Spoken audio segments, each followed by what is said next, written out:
제가 하나님께서 이런저렇게 또 축복해 주시고 또 이런저런 사람들을 통해서 여러분 알다시피 방송 사역을 하고 있습니다. 매주 수요일날 아침 9시부터 10시 생방송을 전에 목요일에다가 수요일로 옮겨서 1시간 동안 생방송을 진행하고 있습니다. 그리고 금요일날 저녁 7시에 되면은 정기적으로 30분짜리 라디오 설교가 나가고 또 금요일 저녁 10시 30분에는 시청을 해서 또 30분짜리 TV 설교가 계속해서 정기적으로 나가고 있습니다. 특별히 제가 이제 그 방송 사역을 하면서 이제 그 전에 목요일 날 했던 그 방송이 뭉치면 산다라고 하는 프로그램입니다. 이 뭉치면 산다라고 하는 프로그램은 뭐냐면 여러분 부산 그 흑동방송에 우리교회 좋은교회라고 하는 프로그램 여러분 잘 아실 겁니다.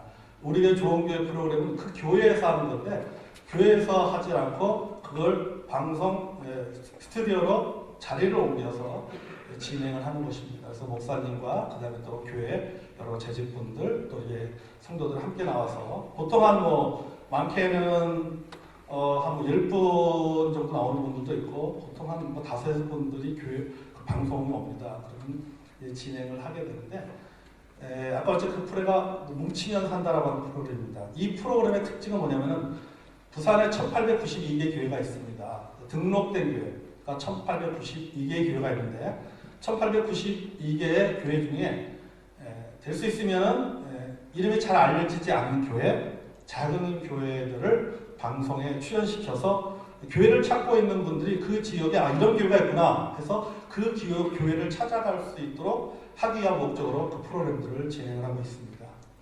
그런데 문제는 뭐냐면은 출연하는 교회를 섭외하는 것이 문제입니다. 제가 이제 여러 우리 성서침례교뿐만 아니라 또 장로교회라든지 감리교회라든지 여러 교회들에게 전화를 합니다. 또 우리 성서침례교회도 여러 교회들에게 전화했습니다. 또 우리 이쪽뿐만 아니라 저는 우리 성서침례교회는 정체성이 뭐니 이거 따지지 않고 우리 모두 다 우리는 한 믿음을 갖고 있다고 믿습니다. 그렇기 때문에 저쪽 우리가 흔히 말하는 정체성 있는 교회도 목사님들한테 전화도 합니다. 그 교회 전화해서 목사님 이런 프로그램이 있는데 목사님 이렇게 교회 한번 성도들이랑 함께 출연하셨으면 좋겠습니다. 제가 이렇게 부탁을 합니다. 그럼 목사님들이 어떻게 대답하냐면은 우리 교회는 너무 작아서 보여줄 게 없어. 우리가 작은 교회가 방송 나가서 뭘 보여줄 것도 없는데 마음은 하고 싶은데 교회가 너무 작고 너무 어렵고 보여줄 게 없다는 거예요. 저는 그 얘기를 들을 때마다 마음이 참 안타깝습니다. 목사님들이 교회가 작다는 의만을 가지고 뭐냐면 비교의식에 빠지고 패배주의에 빠져요.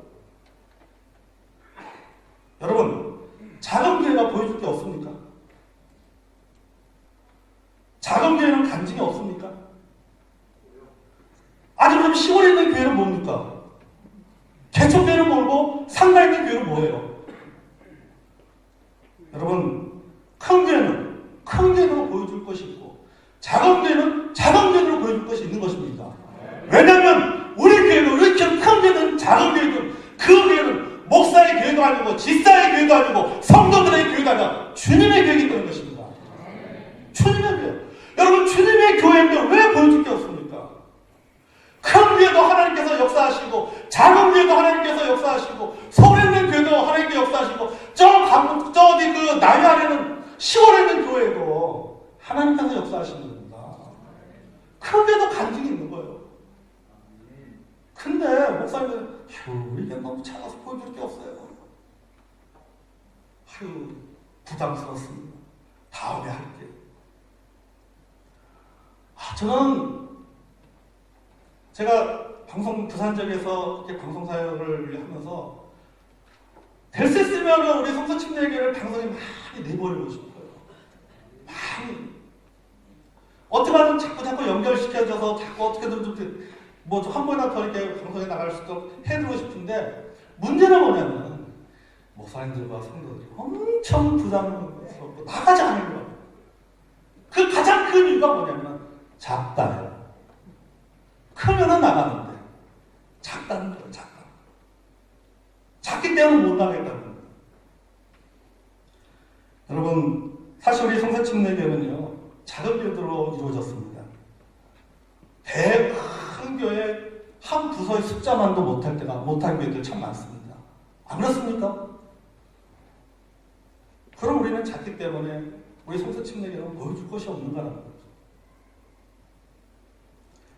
여러분, 우리는 작지만 여러분, 우리에게는 당당함이 있어야 될 줄로 믿습니다.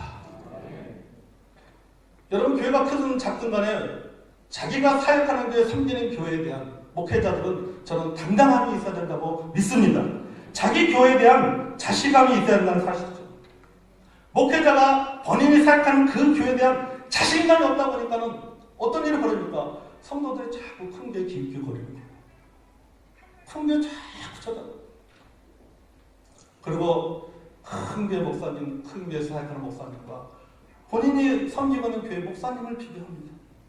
목사님 비교하고, 교회 사이즈 비교하고, 성도들 비교하고, 프로그램 비교하고, 아, 저 교회에서는 저런데 저 장로교에서는 저렇고, 저 목사님은 저런데 우리 교회 목사님 이렇고, 어떤 우리 교회는 뭐 프로그램도 없고, 주일학교도 너무 작다 보니까는 주일학교도 프로그램도 없고. 저희들도 어제 그렇게 한번 이야기하는 거 있었지 않겠습니다. 여러분, 아무리 여러분 큰 목사님 어떠고 저러고 여러분 아파 보십시오.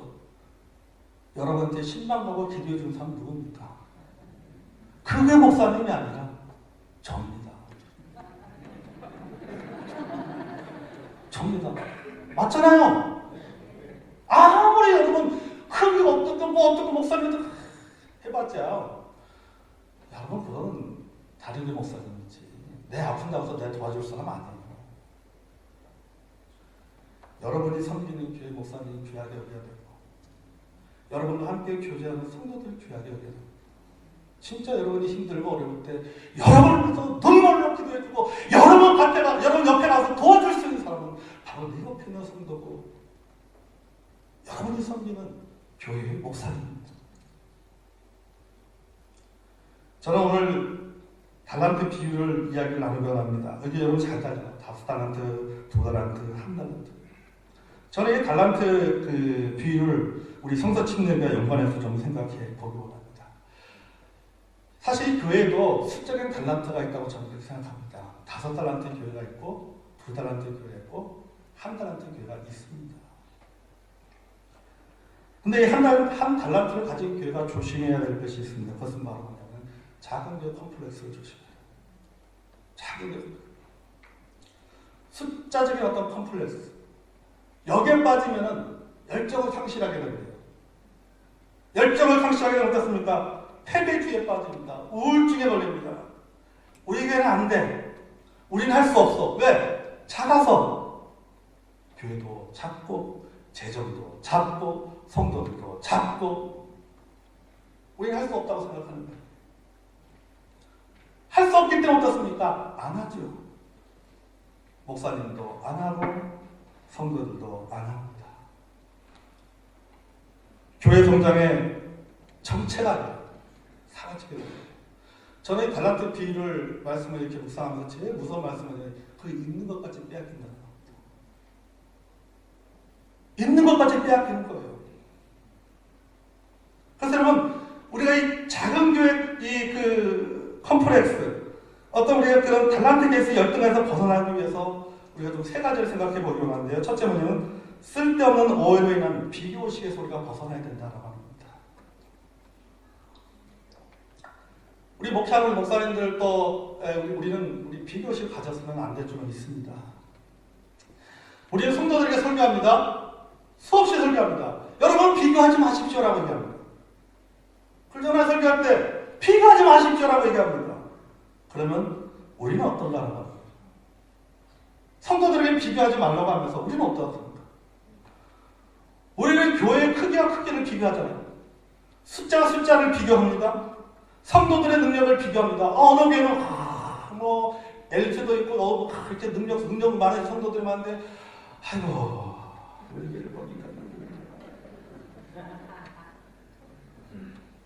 재정적인 능력을 필요하죠. 저기는 재정이 넘쳐나는데 우리 교회는 항상 빚 가운데로 가고 빚 사이로 가고 이런단 말이죠.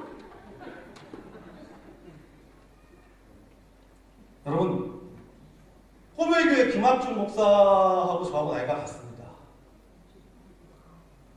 꿈의 교회, 안산에 있는 꿈의 교회 보십시오. 김학중 목사 목회하는 게 얼마나 큽니까? 똑같이 신학 공부했는데, 나이도 같는데, 똑같이 목사인데, 저는 뭐예요? 똑같은 하나님 믿는데, 똑같은 사역하는데. 여러분, 비교하기 시작하면 끝이 없는 거예요. 그렇죠. 여러분, 비교하기 시작하면 문제에 빠집니다. 학술안에 빠집니다. 사역의 무력감에 빠지죠. 아무것도 시도하지 않습니다. 그냥 이대로 가자. 그냥 이대로 가자. 스티브 비얼리라는 그 목사가 이런 얘기 했어요. 나태한 목사가 머리를 쓰지 않는 이유는 작은 교회들이 전문적인 기준을 요구하지 않기 때문이라고 했어요. 교회가 작으면요, 성도들이 목사님을 특별하게 요구하지 않습니다. 목사님이 뭘 안 해도 불만이 없어요. 한다고 해서 별로 기대감도 없어요. 그냥 우리는 그냥 가는 거야. 작은 교회는, 그래서 작은 교회는 그 어떤 목사님이 그랬죠. 작은 교회는 죽지도 않지만, 이렇게 성장하지도 않지만 죽지도 않는다. 성장하지도 않지만 죽지도 않는다. 그냥 가는 겁니다.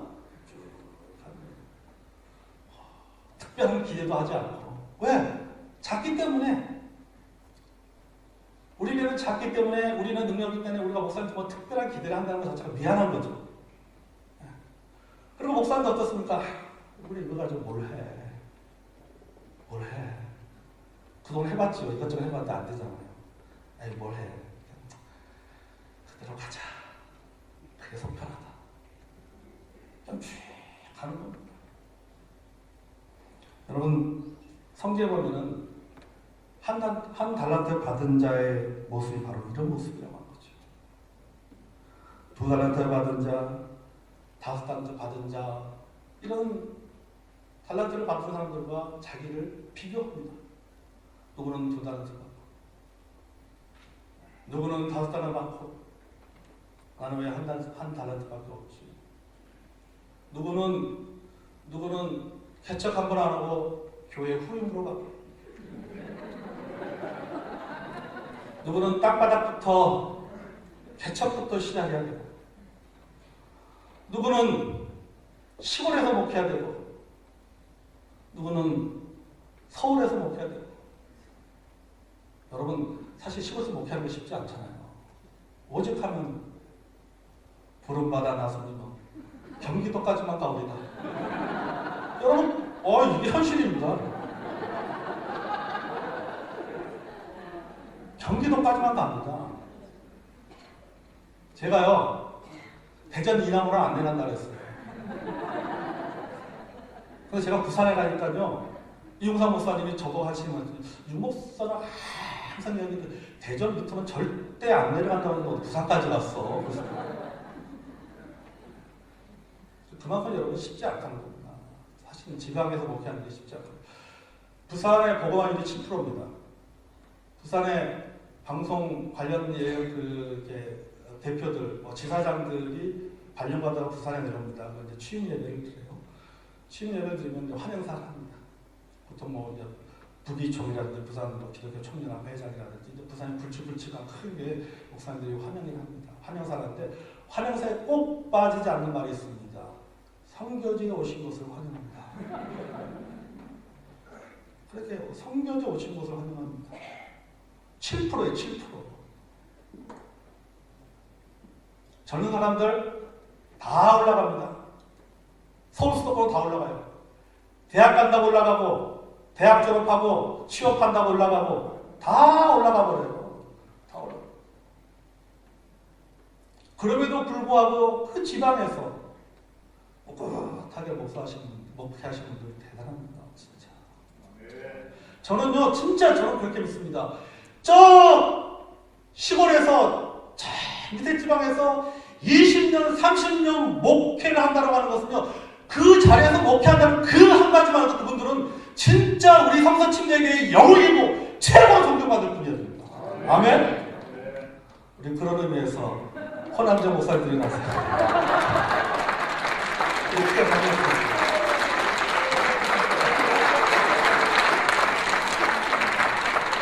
진짜입니다. 여러분 해보세요. 할머니들, 할아버지들 앉혀놓고 여러분 해보십시오. 얼마나 힘든지 아십니까? 위에는 구역 모임, 셀 모임, 서로 말씀을 나누고 밑에는요 무조건 이야기해야 돼요. 그럼 무조건 듣습니다. 서로 말하는 거 싫어해요. 할지도 몰라요. 목사님 그렇죠? 그러니까 여러분 참 목회하자 깝깝합니다. 진짜 깝깝해요. 제가 내려가 보니까 느껴요. 진짜 깝깝합니다. 그렇지만 그럼에도 불구하고 하나님께서 나를 여기에 보내주기 때문에 거기서 하는 겁니다. 거기서 하는 거예요.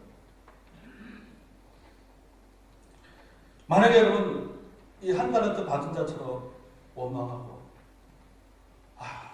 나는 왜 개척을 해가지고 하나님 원망하고 목회 담임 목사님 원망하고 친교에 원망하고 아니 친교에서 임준해서 보냈으면 좀 도와줘야 되는데 도와주지는 않고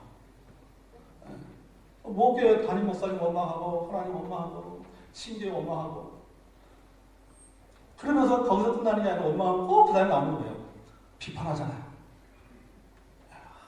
그런 교회들 비판하는 거예요. 성장하는 교회들 비판하는 거예요. 여러분 비교하지 마시기 바랍니다. 비교한다고 달라지는 하나도 없어요. 하나도 없어요. 모든 교회가 현실적으로 5달란트일 수가 없어요. 없습니다. 모든 목회자들은 다 교회 성장을 꿈꿉니다. 목회를 시작할 때는 여러분 교회 성장을 꿈꾸지 않은 목사님이 누가 있겠습니까? 다 꿈을 꿉니다. 시골에서도 목회하면서도요, 시골에서도 교회 성장에 대한 꿈을 꿉니다. 그리고 기도하잖아요. 열심히 뜁니다. 그렇다고 여러분 모든 교회가 다 수적인 성장을 이루는 것은 아니라는 겁니다. 아니라는 거예요, 현실적으로. 여러분, 교회의 존재의 가치는 크기가 아닙니다. 교회의 존재의 가치는 교회로서의 그 자체가 가치가 있는 겁니다. 아멘? 여러분, 작은 교회는요, 작은 교회는 중형교회로 가기 위한 길목에 있는 교회가 작은 교회가 아니에요. 말 그대로 작은 교회는 작은 교회일 뿐이에요. 아멘? 작은 교회는 작은 교회입니다. 여러분, 꽃보리가 작은 꽃한테 너는 왜 이렇게 꽃보리가 작어? 근데 그 꽃보리가 커지는 게 아니에요. 태생부터 작은데 어떡해. 태생부터 작은 꽃은 작은 꽃대로 아름다운, 큰 꽃은 큰 꽃대로 아름다운 거예요. 아름다운 거예요. 여러분, 사이즈가 크다고 큰 교회인가요? 진짜 큰 교회는요, 하나님이 그 교회 주신 사명을 이루어나가는 교회가 큰 교회예요. 큰 교회가 영향력 있는 교회가 아니라 하나님 주신 그 사명을 가지고 그것을 큰 믿음을 가지고 도전해 가는 교회가, 그 교회가 큰 교회인 것입니다. 우리가 성경을 보면 바울이 나오고 베드로가 나옵니다. 여러분, 바울의 길과 베드로의 길이 다르잖아요. 바울의 가는 길과 베드로의 길이 다릅니다. 베드로의 사명과 바울의 사명이 다른 겁니다. 도시에서 목회할 수 있고 시골에서 목회할 수 있는 거예요. 큰 데서 목회할 수 있고 작은 데서 목회할 수 있는 겁니다. 성서침례교회, 하나님께서 나를 성서침례교회에서 구원받게 하시고 성서침례교회 목사로 부르셨는데 어떻게 해요? 성서침례교회에서 목회해야지. 성서침례교회는 죽었다 깨어나도 장로교 못 돼요. 진짜 못 됩니다. 될 수가 없어요. 될 수가 중간까지 갈지 몰라도 절대 못 됩니다. 그게 정서적으로 안 된다니까요. 정서적으로 될 수가 없어요. 하나님께서 나를 성서침례교 목사로 불러주시고 그 교회 사이즈가 크든 작든 간에 하나님께 나에게 5달란트 주셨으면 5달란트 준 대로, 2달란트 주셨으면 2달란트 준 대로, 1달란트 받았으면 1달란트 받은 대로 우리가 감사하면서 목회해야 되는 겁니다. 아멘? 목회해야 되는 거예요. 많은 분들이 일반 성도들 그런 생각을 많이 갖고 있습니다. 숫자와 명성은 바로 목사의 경력이라고 생각합니다. 교회 사이즈가 목사의 경력이라고 생각하죠. 그 목사가 얼마나 많이 알려졌냐가 어떤 그분의 목사의 경력이라고 생각합니다. 그러니까 근데 문제가 뭐냐면 은연 중에 이 숫자와 명성을 뭐와 연결시키냐, 영성과 연결시키는 거예요. 그러니까 큰 교회에서 목회하시는 목사님은 영성이 큰 목사님, 영성이 아주 큰 목사님. 작은 교회에서 목회하는 목사님은 영성이 아주 작은 목사님. 저 관산에서 목회하시는 목사님은 죄송합니다. 그런 영성도 없다 생각하는 거죠. 그게 아니잖아요. 그죠? 그 목사님의 목회자가 갖고 있는 영성은 교회 사이즈와 별겁니다. 여러분, 그게 만약에 어떤 많은 영향이 있다면 우리 성서침례교 목사님들은 다 어떤 분들이에요? 솔직하게요. 영성이 없는 목사님들 아닙니까? 안 그래요? 그게 아닙니다. 근데 일반적으로 많은 사람들이 그런 생각을 갖고 있다는 거죠. 그래서 뭔가 큰 교회 가면은 뭔가 더 많은 것들이 있을 것 같고 가잖아요. 그래서 왜요? 저 목사님 저에게 살을 이루기 때문에 뭔가가 있을 것 같다라고 생각하잖아요. 근데 여러분, 그것이 결코 정밀하지 않다라고 하는 겁니다. 그냥 하나님께 주신 주신 사명 안에서, 주신 달란트 안에서 하는 겁니다. 하는 거예요. 제가 오래전에 읽은 책 중에 영국의 경제학자인 찰스 핸디라고 하는 그분이 일반 책이에요. 허물의 정신이라는 그 책을 썼습니다. 이분 책 안에 내용은 사실 이분이 자본주의에 대해서 이제 비판하는 그런 책입니다. 근데 그 책 서문에 보면은 자기 감정이 기록되어 있어요. 이분이 아버님 목사였어요. 시골에 작은 교회 목사입니다. 늘 그게 불만이었다고 얘기합니다. 그래서 자기는 런던에 가서 좀 성공하고 싶고 돈을 많이 벌고 싶다 해서 집을 떠나서 영국 런던에 와서 성공을 하게 되죠. 영국 유명한 경제학자입니다. 아버님이 돌아가셨어요. 소천하셨어요. 그 장례식에 갔는데 장례식에서 깜짝 놀란 거예요. 자기 아버님이 시골에 조그만 교회에서 목회했다고 생각했는데 그분이 그 시골에 조그만 교회에서 목회했지만 장례식에 보니까는 그분으로부터 영향받는 수많은 사람들이 와가지고 조문하는 모습을 보고는 그분이 감동을 받은 거예요. 아들이. 우리 아버지의 목회가 나는 저 시골에서 아버지가 왜 저 시골에서 목회할까? 늘 그게 불만이었는데 우리 아버님께서 시골에서 목회한 게 결코 실패한 것이 아니었구나. 찰스 핸드라고 하는 경제학자가 일반 경제학 책 서문에 그 내용을 써놨어요.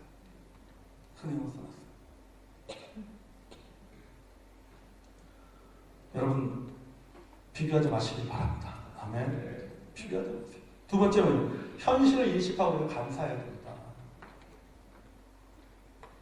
한 달란트가 상대적으로 보면 2달란트 받은 사람과 비교하면 작죠. 5달란트 받은 사람과 비교하면 작죠. 하지만 현실을 인식하고 감사하면 됩니다. 알다시피 여러분, 그 당시 한 달란트는 작은 돈이 아니잖아요. 사실은. 노동력에 따라서 6천 데나리온이 될 수도 있고 어떤 경우는 1만 데나리온이 될 수 있는 가치입니다. 그러니까 2달란트 받았던 사람이나 5달란트 받은 종에 비하면은 굉장히 적은 금액이지만은 또 그렇지 못한 사람들과 비교해보면 굉장히 특별한 혜택이 아닐 수 없다고 하는 거죠. 그러면 한국교회 목회 현실이 어떻습니까? 목회지가 없는 목사들이 얼마나 많은지 아십니까? 한국 목회인지 연구소에서 2015년도 조사한 그 결과에 보면요, 목회지가 없는 목회자가 5만 명 넘습니다. 한국에. 5만 명.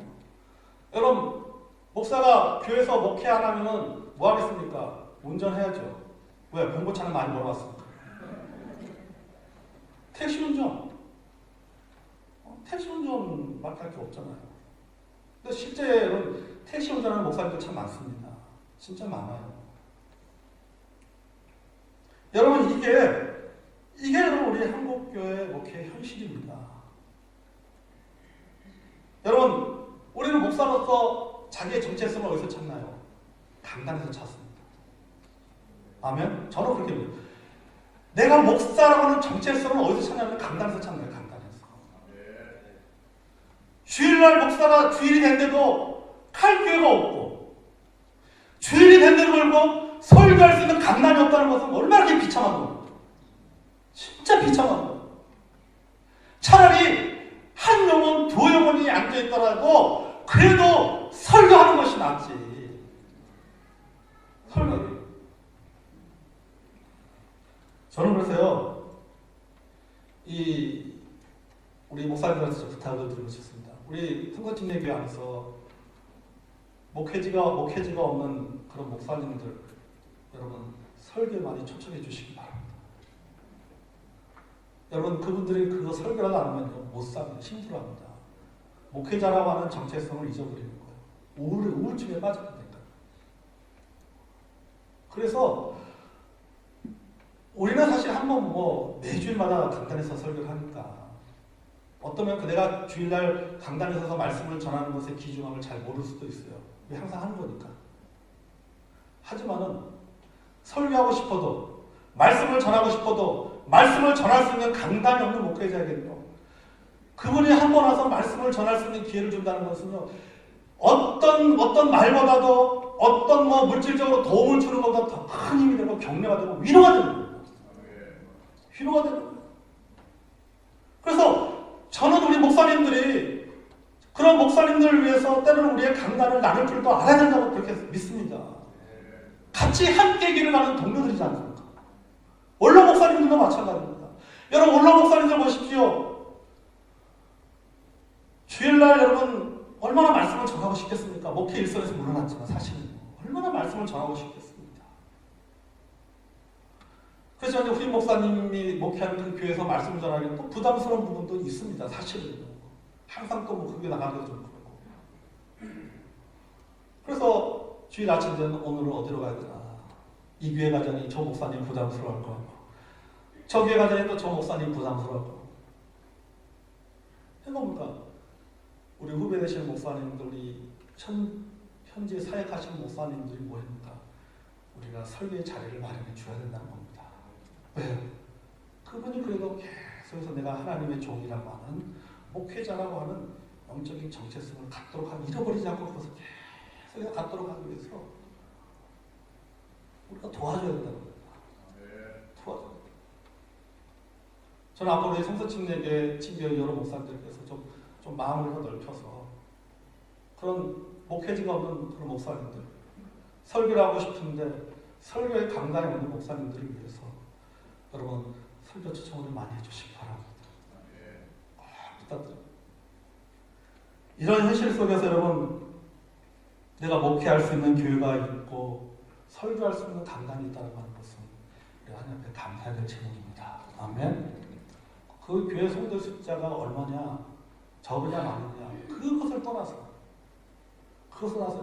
할 수 있다는 것 자체만으로도, 목회할 수 있다는 것 자체만 해도 여러분 감사하시길 바랍니다.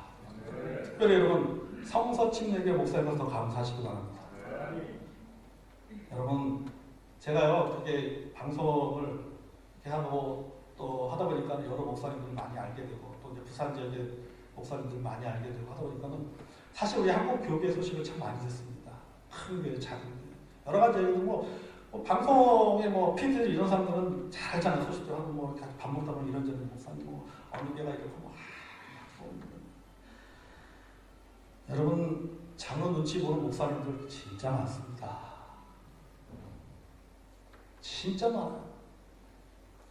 여러분 우리 장로교회 목사들이 제가 우리 특별한 교단에 대해서 죄송한데요.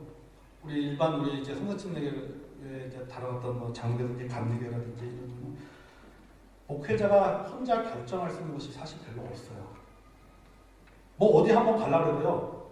방송국에서 무슨 행사 있잖아요. 이거 뭐 월요일날 우리 그 목회자 자문위원 그 목사님들이 어디를 가겠습니다.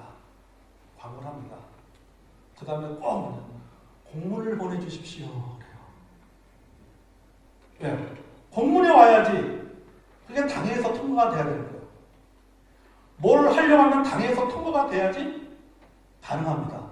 근데 뭘 하고 싶어도 당에서 하면 안 됩니다 합니다. 그럼 그 담임 목사가 그 당의 그 서류를 그 내용을 또 올리니까 굉장히 힘듭니다. 그거 완전히 자기 자존심 내려놔야 되는 일이에요. 솔직히 우리 성서침례교회는 목회자 중심 아닙니까? 여러분 어디 친교회 갈 때 공문 보내달라고 해요? 제가 현실을 이야기하고 있는 겁니다 지금. 우리 성서침례교회 밖에 현실을 좀 이야기하고 있는 겁니다 지금. 그만큼 여러분 우리가 성서침례교회에 어떤 다른 목회지 또 다른 어떤 교단에서 목회한다라고 하는 것이 물론 그 나름대로 어떤 좋은 장점도 있겠지만 그만큼 쉽지 않다라고 하는 것입니다. 쉽지 않다. 여러분 여기 보십시오. 주인이 어떤 기준으로 달란트를 나눠 주는데 보십시오. 어떤 기준으로 달란트를 나눠주고 있습니까? 각각 그 재능대로라고 얘기하잖아요. 재능대로 나눠주는 겁니다. 사명에 따라서 은사에 따라서 능력에 따라서 기질에 따라서 나눠주는 겁니다. 거기에 맞게 나눠주고 달란트가 뭡니까? 달란트가 그릇이잖아요. 그 교회 주신 사명입니다. 여러분 모든 목사님들이 똑같은 기질을 갖고 있는 것도 아니에요. 저는 제 집사람이 저한테 그 얘기하더라고요. 당신은 목회를 그만둬도 80살까지는 돈 벌 것 같아요. 오늘 워낙 제가 빠릿빠릿 움직이는 거 좋아하다 보니까 그래요. 그게 어쩌면 저 기질인 것 같아요. 그게 저 기질인 것 같아요. 그냥 하나님께서 각자 주신 기질과 사명과 은사와 그 교회에서 그 주신 사명 가운데 사역을 하는 겁니다. 그러니까 뭐냐면은 각각 그 재능대로의 말 속에는 큰 교회는 큰 교회대로의 장점이 있고 작은 교회는 작은 교회의 장점이 있는 겁니다. 성서침례교회는 성서침례 교회 나름대로 뭐가 있어요? 장점이 있는 겁니다. 여러분 큰 교회면 크면 큰 대로 작은 대로 작은 대로 사명이 있고 장점이 있어요. 여러분 한국에서 우리 성서침례교회는 소위 다른 교단에 있는 목사님들이 말하는 것처럼 작은 교단입니다. 한국교회 성도들의 분위기나 문화와는 사실 우리 성서침례교회는 좀 이질적인 요소가 있어요. 극동방송 한 번은 대전 극동방송 PD하고 이렇게 그 PD와 같이 산을 갔습니다. 등산을 제가 이제 가이드를 해가지고 같이 등산을 갔습니다. 등산 가면서 쭉 같이 교제를 나누는데 그러더라고요. 자기가 이게 여기다 그 한국에 있다가 영국으로 유학을 가서 돌아와서 영국에서 유학 때 그 형제를 만나서 결혼해서 이제 한국으로 들어와서 대전에서 교회를 하는데 침례교회를 다니는데 너무너무 힘들었다는 거예요. 1년 동안. 평생 장로교에서 신앙생활하다가 남편 따라서 침례교회로 왔는데 너무너무 힘든 거예요. 적응하는데 1년 걸렸다고 하더라고요. 국민일보 기자가 저한테 그런 얘기 했습니다. 장로교 출입기자 하다가 지금은 침례교 출입기자를 하고 있는데 저하고 만나서 같이 이제 교제하는데 목사님 제가 장로교 출입기자다가요 침례교 출입기자니까요 침례교 와보니까요 뭐 질서도 없는 것 같고요 뭐 체계도 없는 것 같고 조직도 없는 것 같고 완전히 분위기가 틀리다는 거예요. 뭔가 장르가 뭔가 질서가 잡혔고 뭔가 체계가 착착착착 움직이는데 이거 침례에서 보니까는 이거 뭐 덧대기 시작하고 뭐 그렇다는 거예요. 그렇지 않겠습니다. 개교주의이기 때문에 그렇습니다. 각자 속에는 옳은들 행합니다.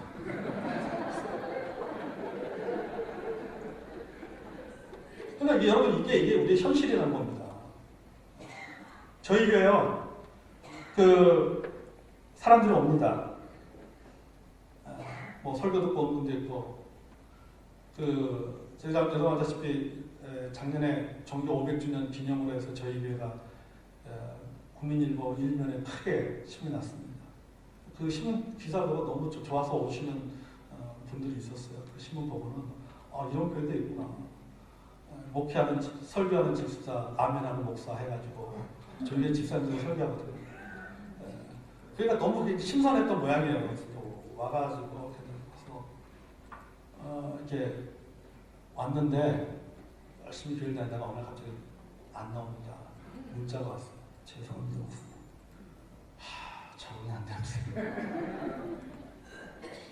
성서 침례기는 너무 좋아요. 말씀도 좋고 성경도 좋은데 오지는 않아요. 왜요? 이게 문화거든요. 문화고 분위기고 정서예요. 그동안 이렇게 또 어떤 장로교라는 이런 그 정서에서 성장을 하고 신앙하다 보니까는 참 새로운 곳에 와서 적응하는 게 참 쉽지가 않아요. 좋은데도 불구하고 그게 쉽지 않아서 떠나는 분들 참 많습니다.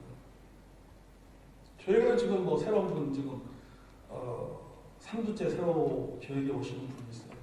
지난주에도 우리 우리 대학교 교수 부부가 저희 교회로 왔어요.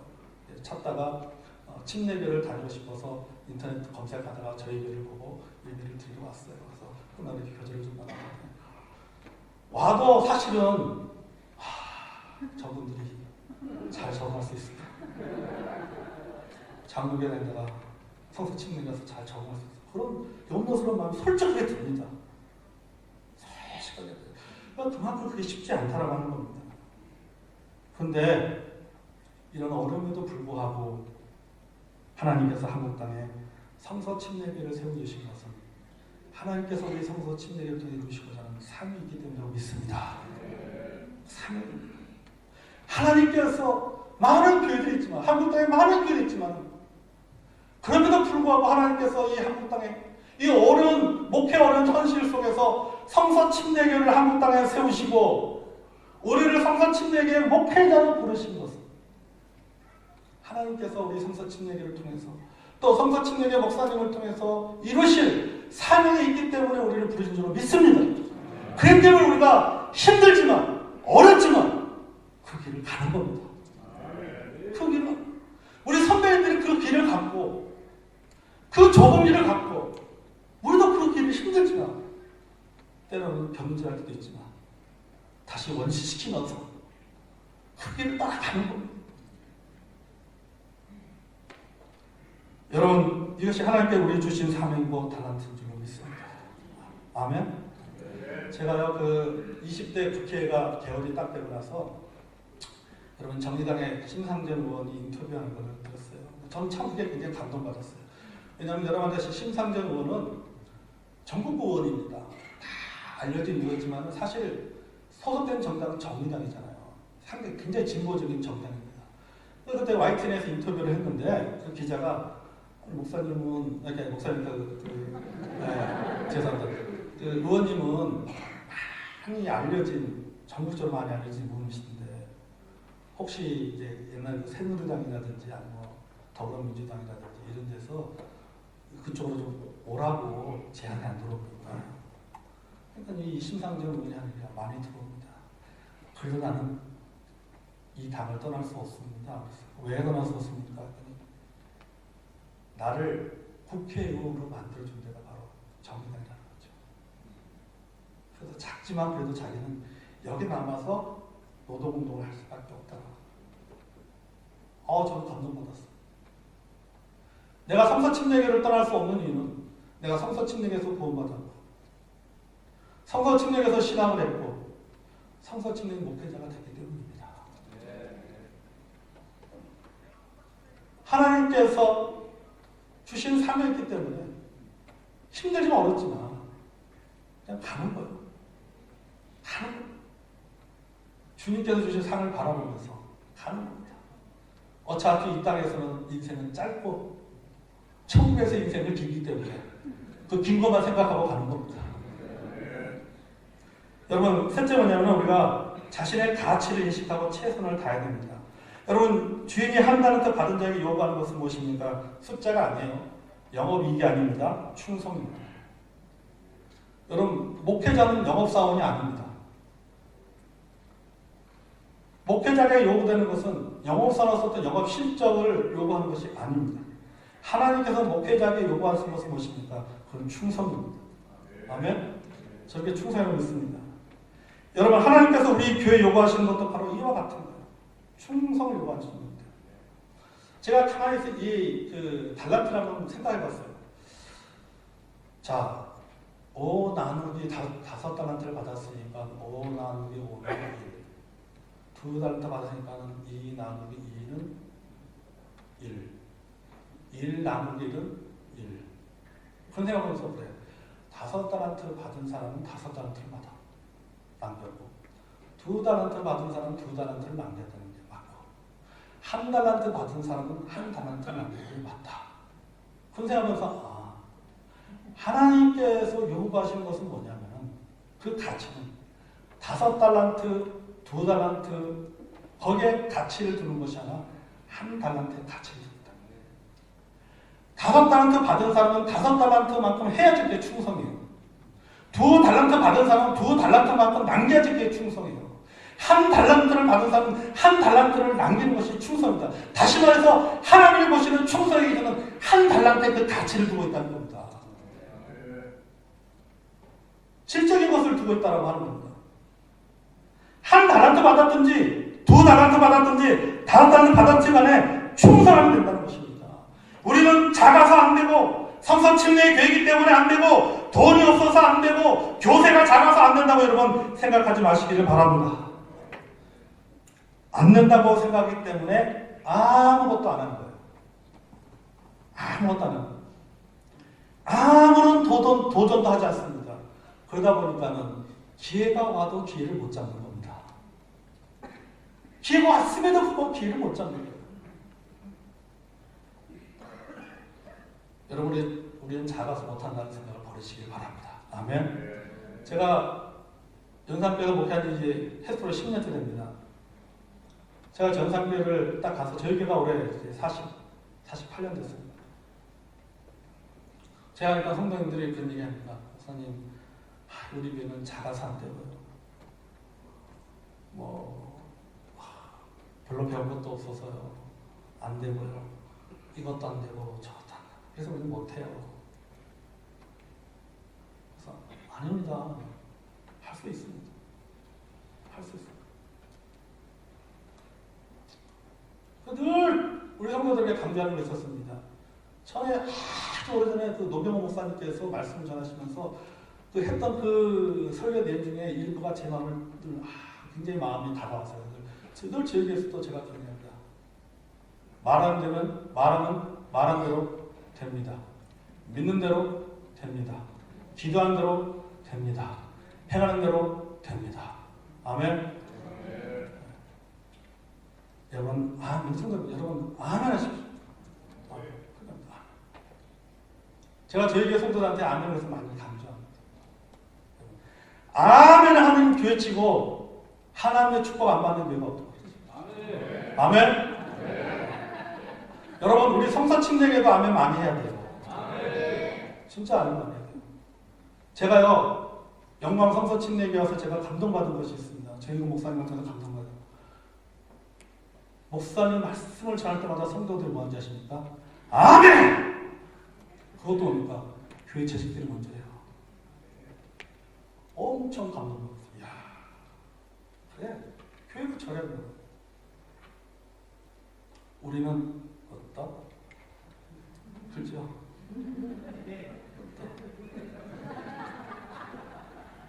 여러분, 예수님께서 뭐라고 말씀하십니까? 내 믿음대로 될 자다고 했습니다. 아멘? 여러분, 자신 속에 있는 믿음이 뭐로 표현됩니까? 말로 표현되는 거예요. 내 믿음대로 될 자다라는 것은 뭡니까? 네 말한 대로 된다는 겁니다. 그때 우리가 아멘 하면 뭐가 되는 거예요? 네가 아멘 하는 대로 된다는 겁니다. 네가 기도도 말하는 거잖아. 누구한테 말하는 거예요? 하나님한테 말하는 겁니다. 하나님한테 말하는 대로 되는 겁니다. 믿는 대로 되고, 말하는 대로 되고, 기도하는 대로 되고, 행하는 대로 되는 겁니다. 아멘? 성도들 계속 그걸 지금 계속 저희 교회 성도들 아멘 참 잘합니다. 목사님 말씀 은혜가 되든 은혜가 안 되든 아멘은 참 은혜가 근데 지금 성도들이 어떤 생각하냐면요. 아, 우리도 할 수 있다라고 생각하는 거죠. 아, 우리도 할 수 있단 말이에요. 여러분, 작다고 못한다는 생각 버리시길 바랍니다. 하나님께서 우리에게 원하시는 것은 충성이에요. 최선입니다.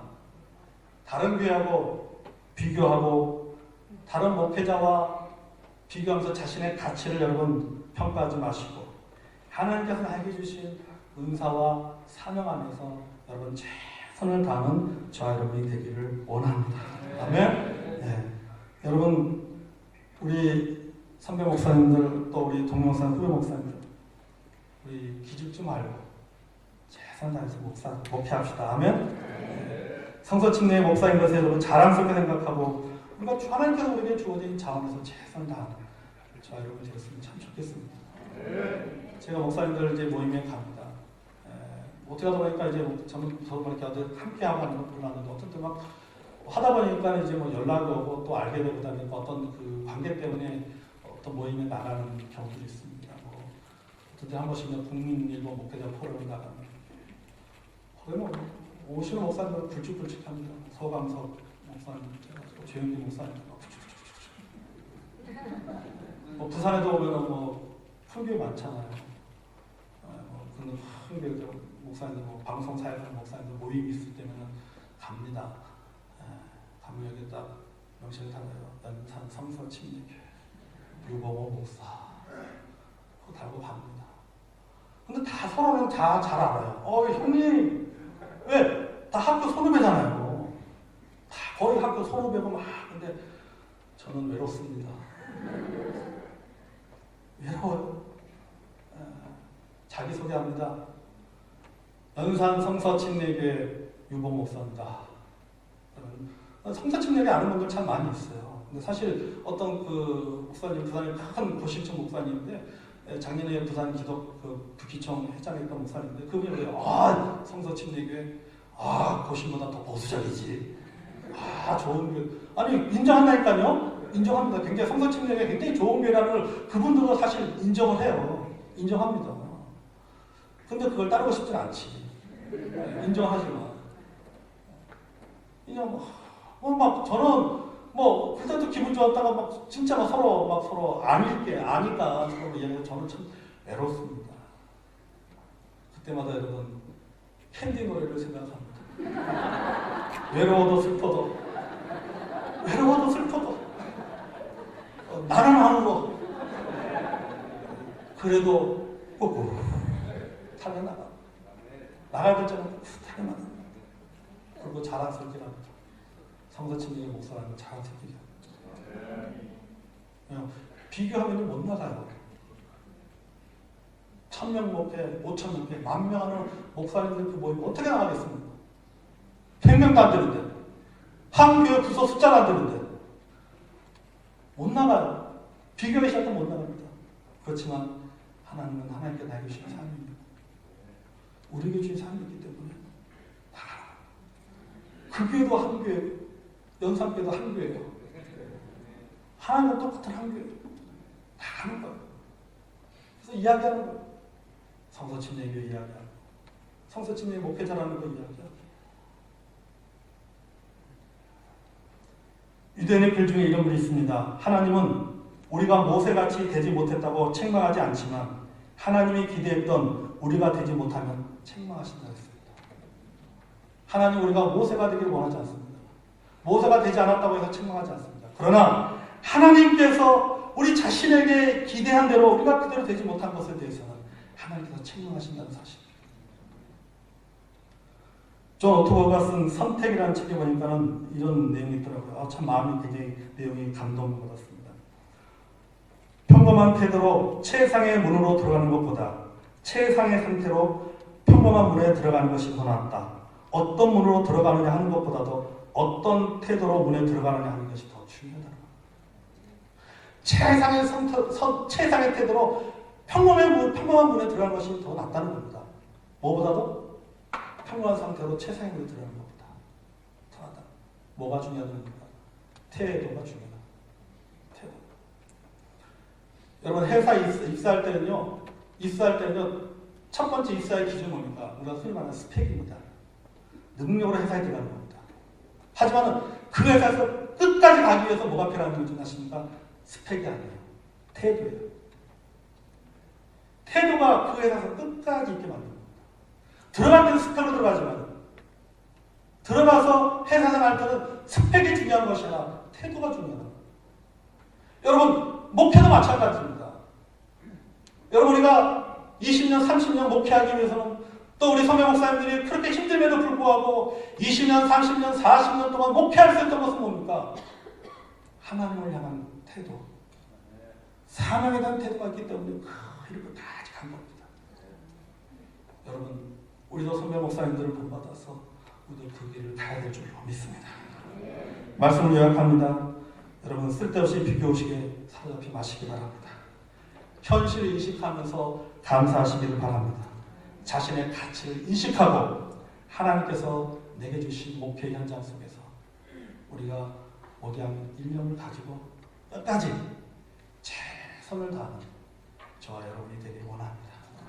분명히 주님께서는 잘했다 칭찬 줄로 믿습니다. 만약에 우리가 이렇게 목회한다면 있는 것까지도 빼앗긴 일, 이런 일은 절대 없을 줄로 믿습니다. 기도하겠습니다.